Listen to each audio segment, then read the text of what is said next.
St Bart's is one of London's oldest and most respected teaching hospitals, but in recent years it's been under severe economic threat, with management being forced to pare many patient services to the bone. Now 77 of the hospital's junior staff have warned in a letter published in today's Independent of the catastrophic effect of the latest round of cuts. The City and Hackney Health Authority, faced with a £2 million deficit at the end of the financial year, are closing 75 beds and reducing nursing staff, including a 50% cut in the number of outpatient nurses.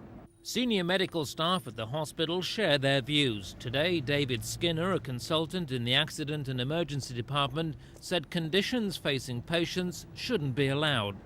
People with perhaps not quite so serious illnesses sometimes have to wait long periods, but we did have a poor chap with malignant disease that was known about, that was being readmitted for further treatment, who actually had to wait 12 hours before a bed could be identified. Do patients die because of the lack of cash? Logically, if delays occur increasingly, if patients have to be transferred when very sick, when there really isn't a bed to be found in the hospital to other hospitals, and sometimes intensive care patients have to be transferred from this hospital in an ambulance to other hospitals in London, sooner or later a patient will die simply because of lack of a bed in a hospital.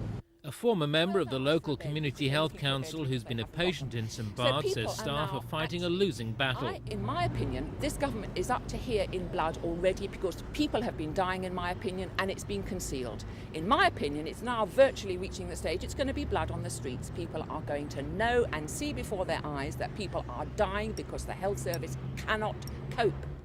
Hospital managers are known to be embarrassed by the letter from the junior doctors, coming as it does at a politically sensitive time with the government set to push its NHS reforms through the Commons. However, they've declined our invitation to be interviewed.